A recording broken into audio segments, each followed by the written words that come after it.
It is April the 24th, 2024, and I am parked in Dallas, Texas. Across the street, you see the Cheetos trailer. Well, I'm here to pick up a load of Frito-Lay products that go to Kathleen, Georgia. And that's to get me home for this weekend, which is an important weekend for me every year. But I just wanted to talk briefly about the music I enjoyed when I was growing up as one of Jehovah's Witnesses. Now, those of us who are former witnesses, we know it's no big deal for me to make a video like this. But let me tell you why it's a big deal to the witnesses. They are indoctrinated to believe that those who left that organization hate everything about them. The music, the beliefs, everything. And that is simply not true. I know in my case it's not true, and I know it's the case for so many who used to be Jehovah's Witnesses. We don't hate everything about our former way of life, but they are taught that we do. In fact, they are taught that we are, in effect, one step below Satan the devil in their totem pole of enemies. And of course, that's not true. But I grew up in a household where music was the thing. My mother played the piano for the Kingdom Hall that I grew up in. And bless her heart, she taught herself 119 songs from the 1969, I think was the year, songbook. This sort of mauve pink songbook that we had. Mother was baptized as one of Jehovah's Witnesses in 1965, and she was pregnant with me at the time. So from 1965 until I left the organization in 1991, that was my life. So, and as a child who was very sensitive to music, a child who has allowed music to shape my life, to inform my life, and who has used music to express my deepest emotions, of course, Jehovah's Witnesses music, however much some people don't like it, actually moved me very much as a child. They had some of the most beautiful music I've heard to this day. And my taste in music ranges, has a broad range. You know, I love everything from bluegrass, Appalachian, to African, to opera, and R&B, soul. You know, I could go on and on. All you need to do is look at my channel and see the playlists I have created of music. All of this music I love. And I have hundreds of songs, all of the lyrics of which I know by heart. When I was one of Jehovah's Witnesses, I knew those lyrics by heart. The 119 songs that we had in that pink book, and then the brown songbook that we got in 1984, I knew most of those lyrics as well. That's partly because some of the music of the 69 book was reused in the 84 book, but not all of it. And then there were instances where the same melody was brought over to the new songbook, but the lyrics were different. I notice now, since I've been gone, and we're looking at, 30 years, the Watchtower Society does something that I think is not good when it comes to their music. Now, let me say, before I go into the not good, let me say I am so grateful to the Watchtower Society for hiring, or rather using, the talents of great songwriters to give us some of the most beautiful music to associate with our worship. Be Forgiving was a song in the old songbook, the one from my babyhood and my childhood. They orchestrated that song and made it the best orchestration, I think, of any kingdom melody they ever done. I'm going to put a link to that so that you can find this particular composition I'm talking about. For those who don't know, the Watchtower Society began orchestrating the songs that we sang in the Kingdom Hall. And they started doing that decades ago. But when I was in the Witness organization, which was the 70s and the 80s, they really created beautiful orchestral pieces. And even since I've left, I've heard some that are just beautiful. One, Jehovah is faithful, Jehovah is good, something like that. Just beautiful. And they had an underwater, under the sea video to accompany that music. Somebody did. And then they took it off the YouTube. But that was one of the most beautiful pieces they've done in modern times. But as beautiful as it is, it still does not compare to what the Witnesses did in the past. Quite frankly, so much of society cannot hold up to the quality of arts that we received in past generations. And that is reflected even in the music of the Watchtower Society. While I was coming here, I came across a YouTube channel. Someone, bless his heart, had downloaded the original Kingdom Melodies 1, 2, maybe 3 and 4, but certainly Kingdom Melodies 1 and 2. Now, anyone who's familiar with the history, or if you're not familiar, don't be confused. There were 2 sets of Kingdom Melodies labeled 1 through 4. The first 1 through 4 dealt only with the Pink songbook. Then they came out with another Kingdom Melodies 1 through 4, and then so on. And that dealt with the Brown book. But that first set of 4 contains some of the most beautiful compositions ever done from the old songs. Here's what's disturbing.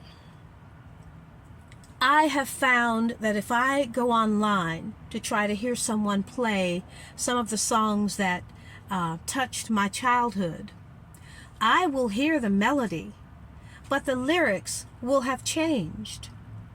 The lyrics are sometimes close to what they used to be. The song continues to be about what it used to be about. And then in other cases, the lyrics have nothing to do with the original set of lyrics. Now, why is that a problem? Well, it divides generations. If you use music to bond, as many people do, you cannot bond with your grandchild or with your child and hug them while both of you sing a song that meant so much to you as a child. That's important. Look at what people do who are not Jehovah's Witnesses and who, for instance, sing Christmas songs.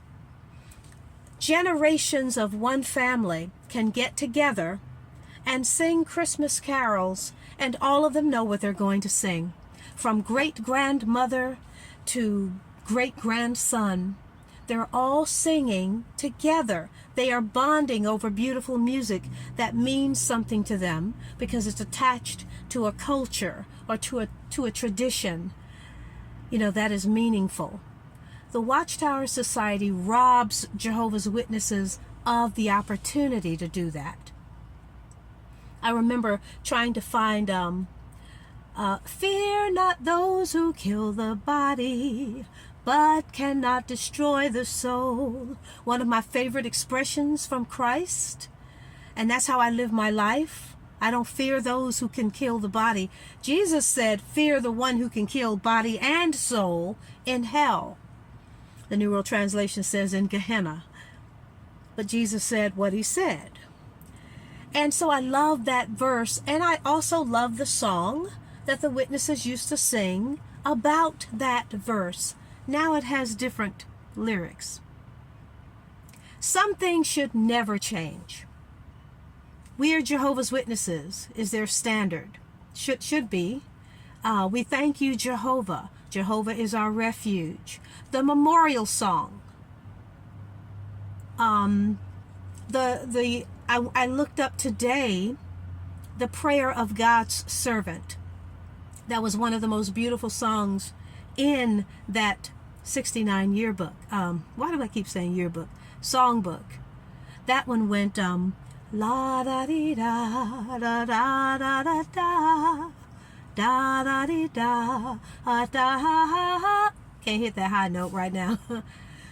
But that was one of the most beautiful songs, and they've changed the words to it. I took that melody and I created lyrics for it to sing to an aunt of mine who was sickly and who had had brushes with death. And so this was a beautiful moment for my family in Charleston, South Carolina. We were able to give her what was, in effect, a funeral while she was alive. And I remember crying my eyes out after I sang that song to her, because I knew something in my spirit told me that she and the four of her 5 children who were still alive at that time, I knew that that would be the last time all of them would be together. And indeed, that was. One of her daughters passed away before my aunt did after that event. And so, you know, the prayer of God's servant, that melody means much to me. But I'm just, you know, I detoured on that. The point I'm trying to make is that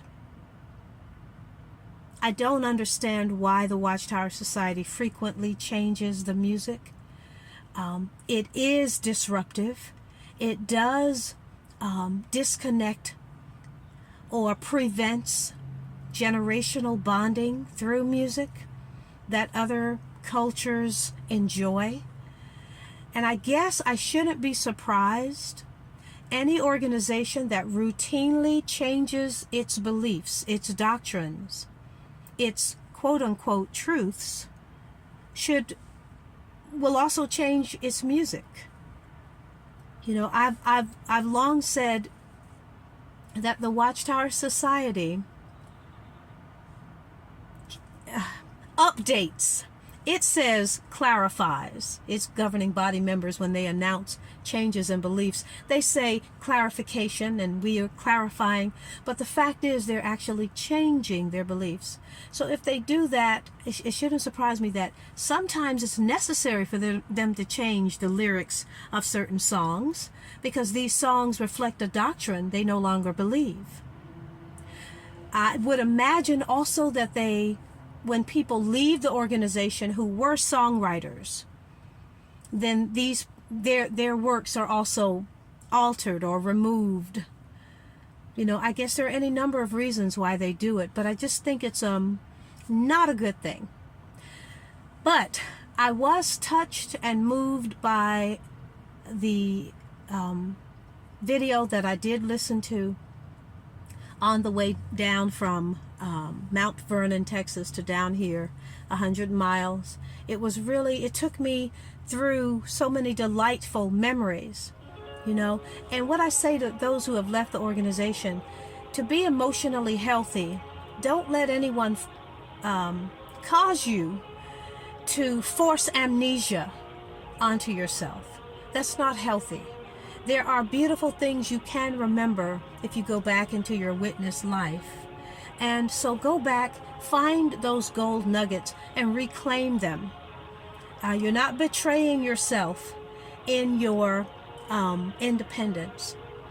And as for me, I know that no matter how much I appreciate what was good about my upbringing, there is no way I'm going back to that organization.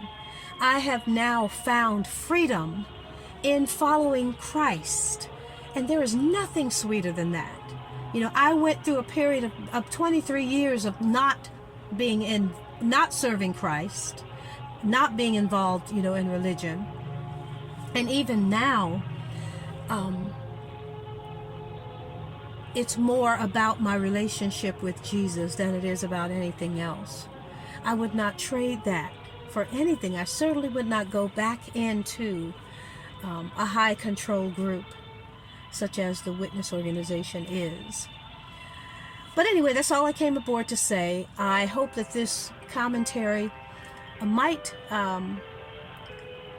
recreate joy in those of you out there who love music as I love music.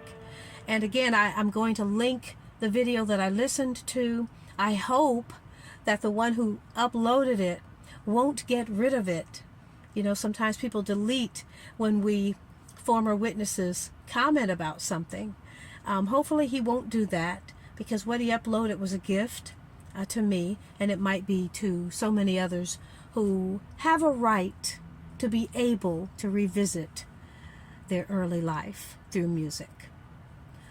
All right. Have a good evening.